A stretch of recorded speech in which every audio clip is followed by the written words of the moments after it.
Hey, hi. First things first, gotta get rid of my gum. Hold on, I'll be right back.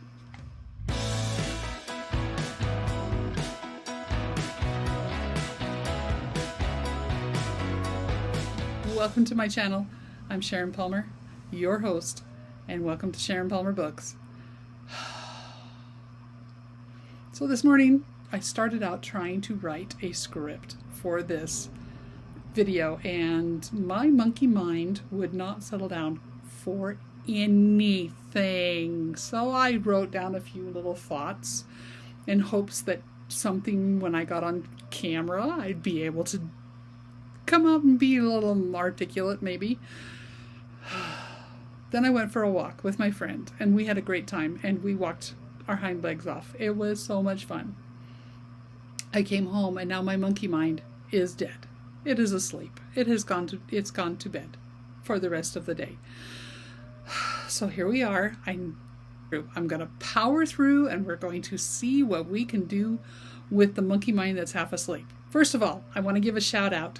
Oh wait, first of all, I was throwing away my gum. Second of all, I need to give a shout out to the nice young man who showed up at my door yesterday asking if he could mow my lawn. That boy, he's 11 years old. Little spunky little thing. He wanted to buy a baseball bat, and his dad was making him earn the money for it. And he asked if he could mow my lawn, and I said, sure, you could mow my lawn. And I asked him if he wanted to tackle the jungle that was my backyard, and he said, well, let me look at it. And he looked at it, and he was a trooper. He said, of course. And I doubled the money right then and then for him to mow my lawn. The grass the grass was as tall as he was, and the lawnmower weighed probably as much as he did. He had to get his heavy-duty lawnmower in to mow that lawn. It was a mess, and he was a trooper, and he did a great job, and I wouldn't be surprised if he went home and collapsed, because it was a lot of work. But it looks beautiful now, and it's wonderful, and I just appreciate him so much. So shout out to him. All right. So third of all, I need to look and see what my list of things that my monkey mind wrote down this morning for this video. Answering the viewer question that we had. And I don't remember what it is right off the top of my head. I need to go look. Hold on just one second. The question is there a book you particularly despise and would never recommend anyone read? I will answer this question with this. No. There's not any one particular book. If there's going to be something that I do not recommend, it's usually because it has something in it that I am uncomfortable reading or don't really like to read. If there's a lot of swearing, a lot of violence, a lot of intimate stuff going on, not a fan. Like I said in the previous video about swearing, I'm just not a fan. However, if there is a book that is just horribly written, I have a hard time reading, I will put it down and just say, it's not for me. I'm not their audience. There are a lot of books that would be okay if it weren't for the parts that I didn't like. So this is just my own personal opinion, and so I really can't say that there are any books that I would absolutely not recommend, because those books belong to somebody. They're going to have an audience. I don't know how big. I don't know who for some of those books, but I wouldn't not recommend. I will put cautions. For instance, in my video about Under the Whispering Door, I said that I had read some other books by T.J. Klune, and I would not recommend it. If you don't like explicit sex scenes, you will not like his books. Except for Under the Whispering Door. I will recommend that one because I thought it was very sweet. All right, so that The long and the short of it is no, there is not one single book that I would not recommend. I didn't expect it to be a hard question to answer, but it was. I want to give you an update on my Storygraph reading challenge. I have, as you can see, finished 2 of the sections, 2 of the 10. And I'm really excited about that. Now let me explain a little bit about this. Anyone who knows me knows that I will do things in my own way. So I read Big Magic, and we're going to talk about Big Magic here in just a few minutes. I'm going to give a review and tell you a little bit about what I loved about the book. Now, the other 2 books that I have up there, Quietly Hostile and the, I don't remember the title for reals, but the zine book about that has girls' zines in it. I'm going to combine the 2 of those into the section about the essays, because both of them were really hard for me to read, and I did not finish either one of them. Partly because I checked Quietly Hostile out from Libby, and they ghosted me halfway through the book. I ran out of my 14 days, and then the book was gone. Yeah, I could not check it out. I could not even put it on hold. I found it finally as an audiobook, but I would not, okay, here's a non-recommendation. I would not recommend listening to this book. I would recommend reading it so that you can skip some places, because there were some places in there that just no one has any business reading. But she was funny, and I loved it. And I loved the parts that she was just herself. And I don't know what kind of disability she has. I don't think it ever really said, but I would venture to guess that it's something like autism or ADHD. That's what I would guess. I don't think it ever really said, just that she was, anyway, it just came up in the list. I loved the title, that's why I picked it out.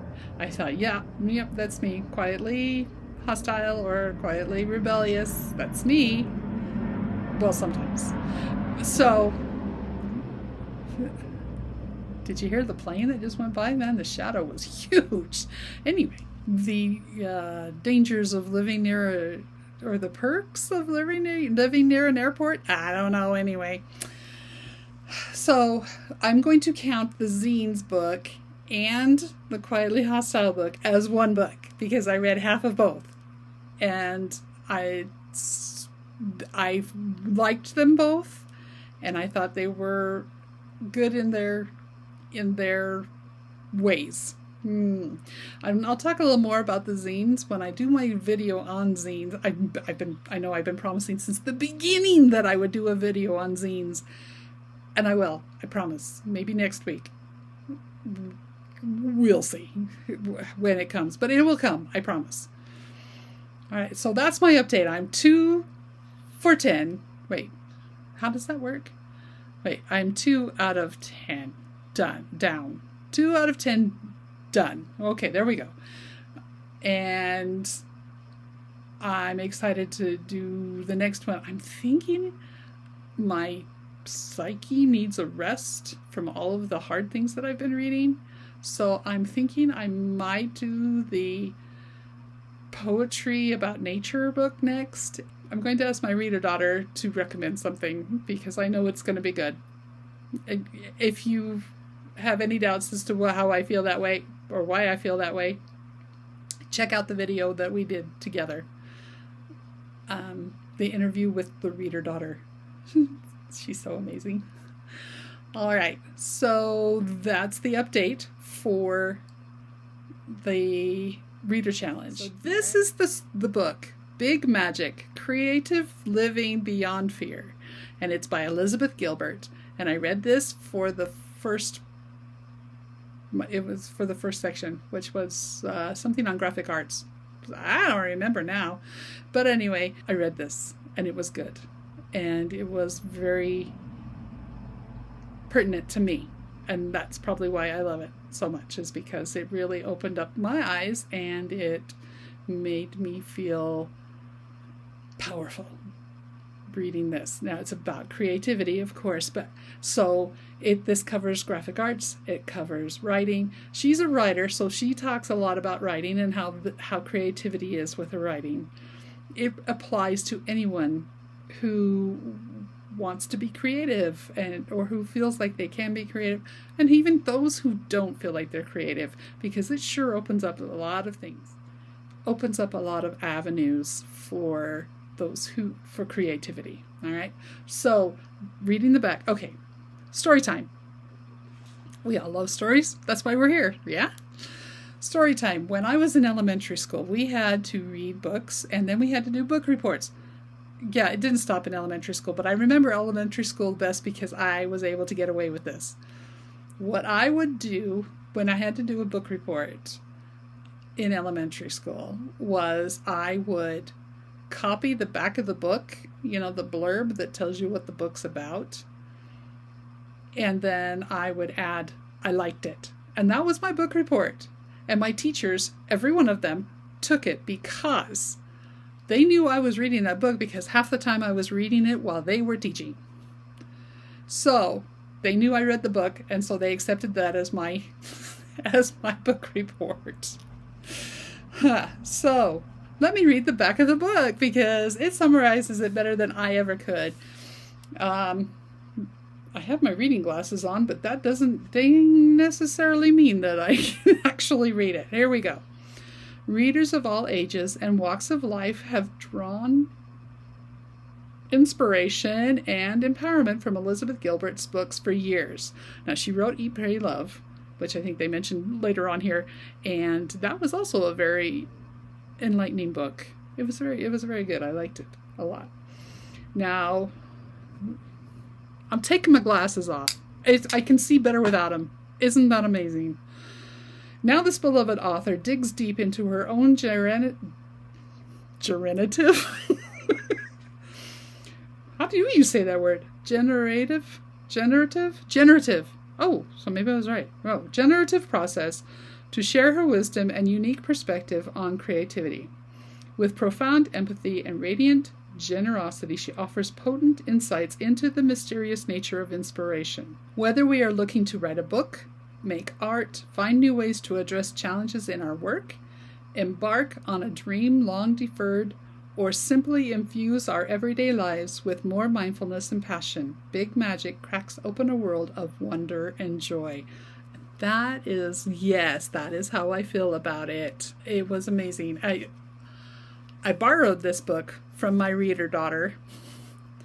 I'm going to buy me a copy of it sometime soon, because I spent most of the time wanting to underline like almost every word, because it deeply moved me. It was meaningful for me all the way through the book.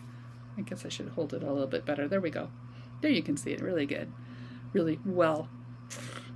What I would like to do now, because since I wanted to quote the entire book, I'm going to just flip open a page, find a paragraph or two. One of the things that it does have, and maybe that's what I'll do, it's divided up into chapters. Oh, imagine that. Into chapters. Only she calls them parts. Parts 1, parts 2, parts 1, parts 2. Okay.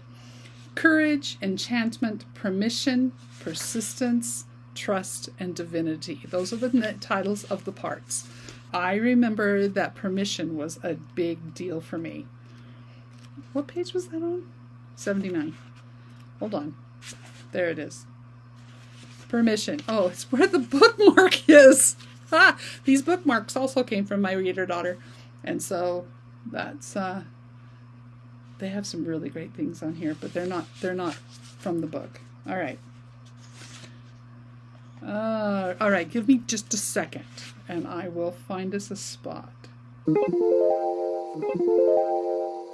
She had some really great stuff in here about her family and about her own life and about people she knows. She talks about writing a permission slip to yourself to be creative. And I think that's genius, because a lot of us, even someone who's been creative their entire life. I have been writing since I don't even remember when I started writing. When I was 6, I guess. I've been writing stories. I knew when I wanted to be a writer in 3rd grade when I wrote a paragraph about my cat scaring me, and my 3rd grade teacher read it and laughed, and I thought that was great. And I wanted to do that for the rest of my life. Make people laugh. Well, here's a line. You do not need anybody's permission to live a creative life. Yeah. Maybe you didn't receive this kind of message when you were growing up. Maybe your parents were terrified of risk in any form. Being creative is risky. It really is. Maybe your parents are obsessive compulsive rule followers, or maybe they are too busy being melancholic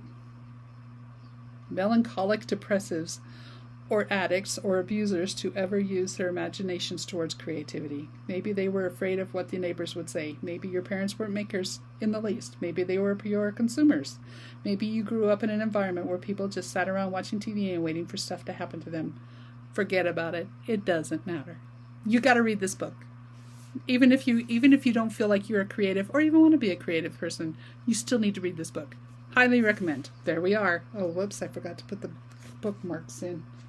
Sorry, Melody. That's my video for this week. We'll see you next week. Thanks for watching.